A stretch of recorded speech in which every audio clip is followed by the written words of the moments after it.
around the world.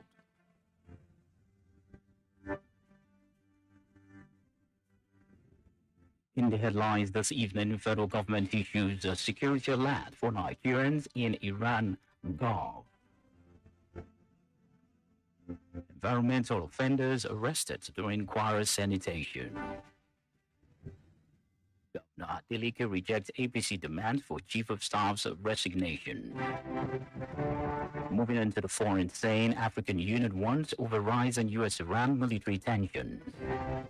In the world of entertainment, Sheyi Tinubu denies involvement in VDM King Mechi online dispute. And in the world of sport, Madugu targets WAFCON readiness with Cameroon friendlies. Good evening and thanks for joining us for the news across the world on Diamond 887 FM, Ilorin, Kwara State, Nigeria. I am Precious AFOLABI D. You can listen to us via website www.diamondfm.net or watch us live on Facebook at Diamond 887 FM. You can also download the app on Google Play Store, Diamond 887. We'll bring you details of the news after this short break. Please, we'll be right back. Something that mental health breakdowns sound like this. I'm emotionally stressed. I'm emotionally downcast. I am so confused of all about life. But in reality, they can sound like this. Don't make assumptions that people are okay just because they laugh and they smile. Everyone is going through something. Check on your friends and be kind to everyone else. This message is reaching you from Diamond 80.7 FM, Ilorin.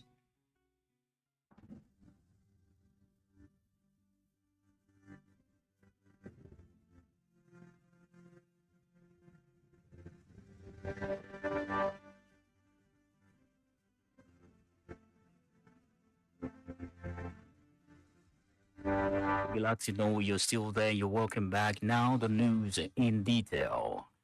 The federal government has issued a security advisory to Nigerians living in Iran and neighboring Gulf countries following rise in military tension in the Middle East. In a statement signed by the spokesperson of the Ministry of Foreign Affairs, Kimiebi Imomotimi, the government said it's closely monitoring the volatile situations involving reported military actions by Israel and the United States against the target in Iran and subsequent retaliatory strikes on location in some Gulf states.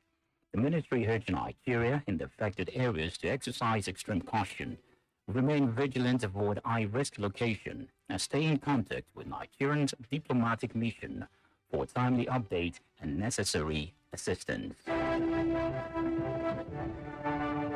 Coming to the home front scene, the Kwara State government has arrested several environmental offenders for violation of movement restrictions during the monthly sanitation exercise conducted across the 16 local government area.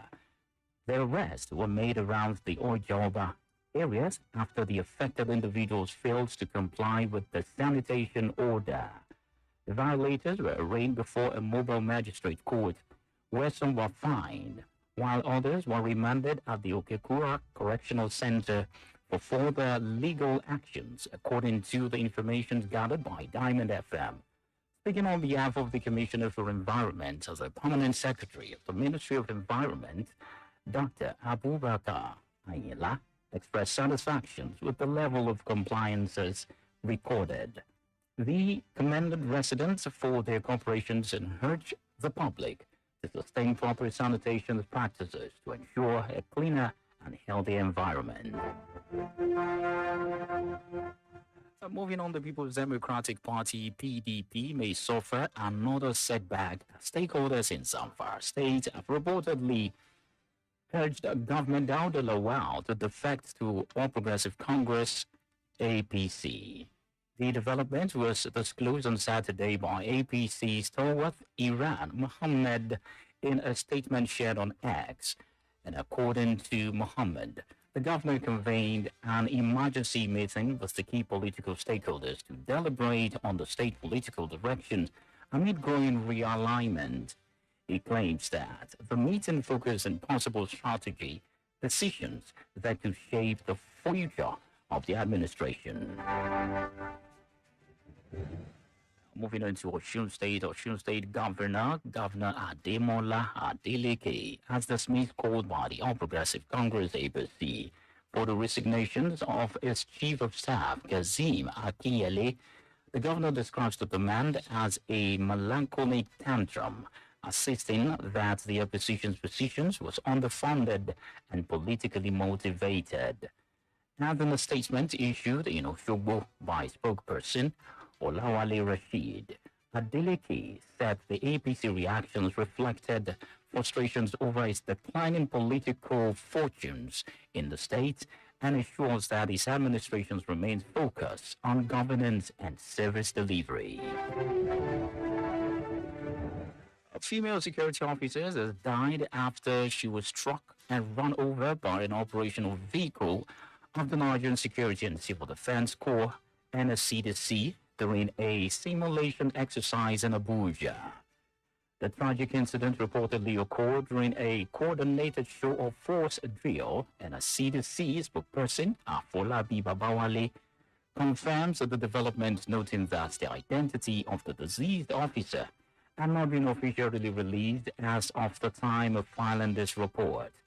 A video circulating on social media captures the moment the accident happened, shows the officers being knocked down and run over by a patrol vehicle, which at worst make a turn during the exercise.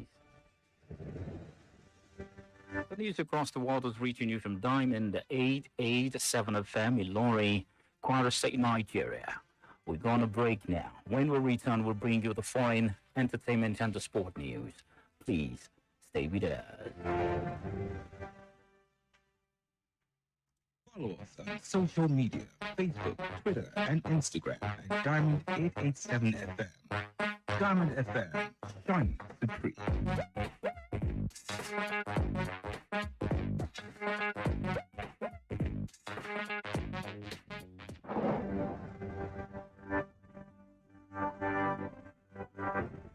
Good to know you're still there and you're welcome back from that short break. The foreign scene today, the African Union has raised concern over escalating military tension between the United States and Iran, describing the situation as a dangerous development for global stability. AU chairperson Mohammadi Ali Yusufu, in a statement, said that the organization was worried about the report of U.S. strikes carried out along Israeli forces inside Iran. It described the actions as a series of intensifications of hostilities in the Middle East.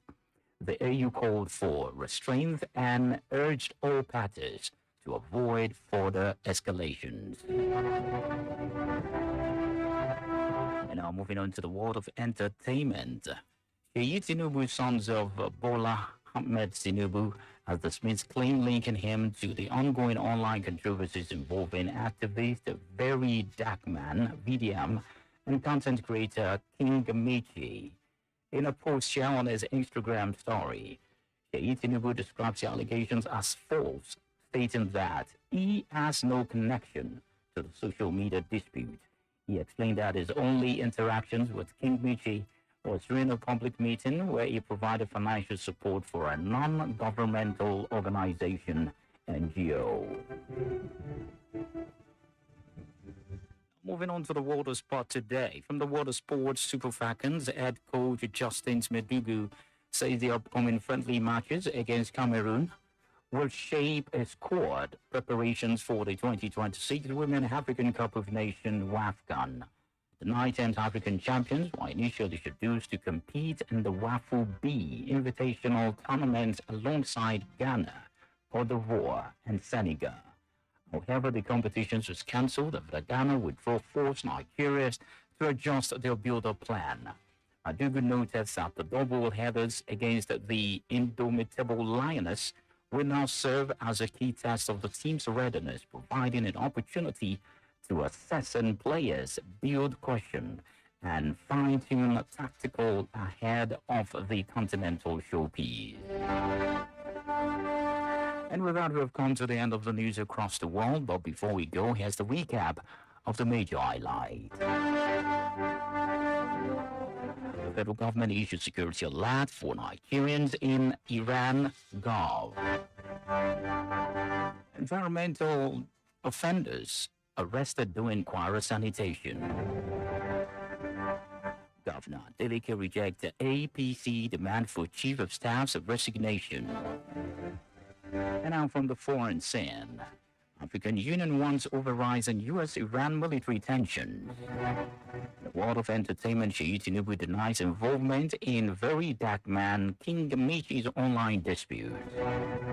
And last on the world of sport, Madugu targets WAFCON readiness with Cameroon friendlies. Do you know segments on this day? On this day, 2007, the Central Bank of Nigeria introduced the 20 Naira Palmer banknote as part of the economic reform, which is designed to improve the lifespan of the note and curb counterfeiting.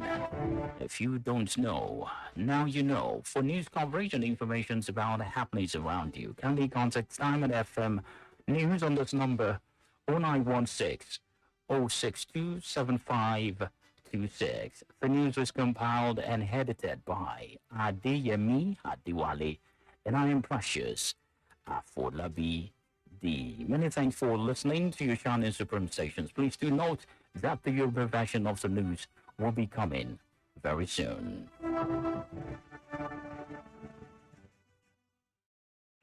What did I say? I told you no touchy. Touchy, now you suffer the bite of the lion and the clenching jaws of an alligator. No touchy, especially not a fan of Diamond FM. Don't touch that radio set.